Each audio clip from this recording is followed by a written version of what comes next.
So Joe Manchin very publicly is against Build Back Better now. He effectively said on West Virginia radio, I was never going to vote for it. He's a liar. He's a scumbag. He's representing his donors. Well, now he may have overreached.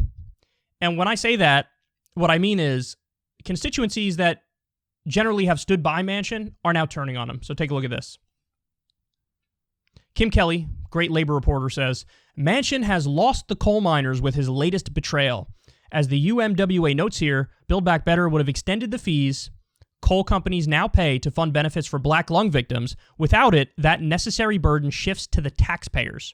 Once a coal boss, always a coal boss. And you can see there, United Mine Workers said, we urge Senator Manchin to revisit his opposition to this legislation and work with his colleagues to pass something that will help keep coal miners working and have a meaningful impact on our members, their families, and their communities. Okay.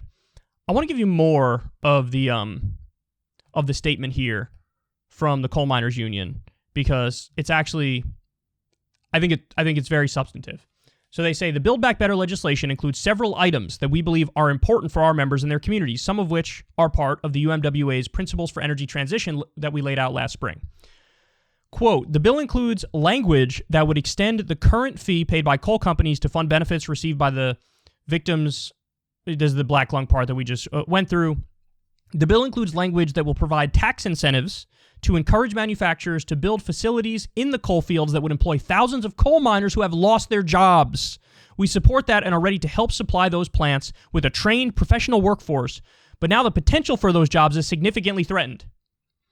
The bill includes language that would, for the first time, financially penalize outlaw employers that deny workers their rights to form a union on the job.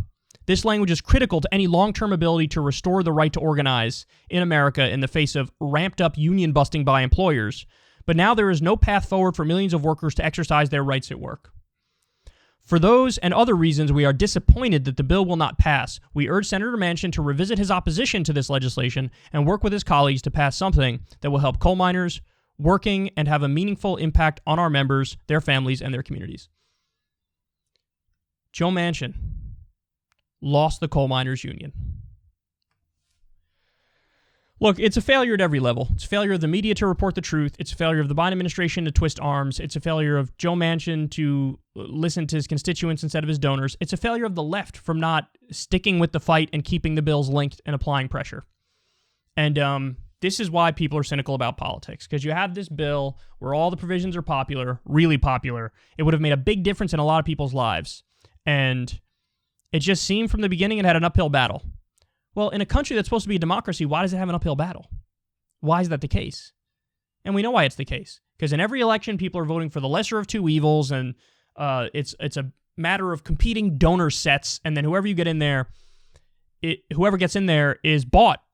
They're bought by corporations. They're bought by big business. They're bought by Big Pharma, Wall Street, the military-industrial complex, and so they always get represented first. Well, this was a bill that the corporations didn't want. They were fine with the traditional infrastructure bill because it had some corporate giveaways in there. This bill they didn't want. Helps the workers too much, helps the people too much. And then here we are, and we feel so ineffectual in this fight against the status quo.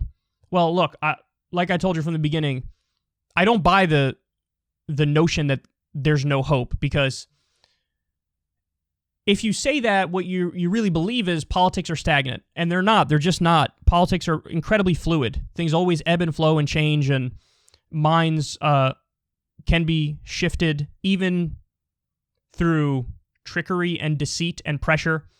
And there was always a path for this, but you would have needed the left to have their shit together. You would have needed to have Biden to act like FDR and LBJ, and you would have needed to twist arms in an effective fashion. Well, at least one of the upsides now is Manchin could be toast. I mean, if he's losing his hardcore, the Coal Miners Union was a pillar of Manchin's support.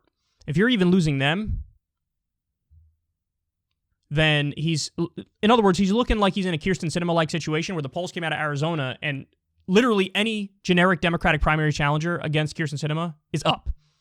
You might see the same thing coming out of West Virginia, even though Manchin is a huge name in West Virginia, and he was more solid in West Virginia than Sinema ever was in Arizona.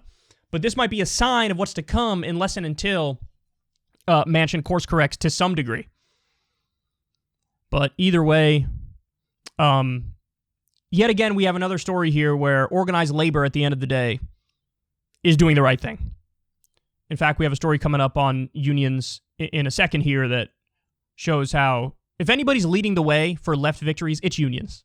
And you have a union doing the right thing and calling out Manchin.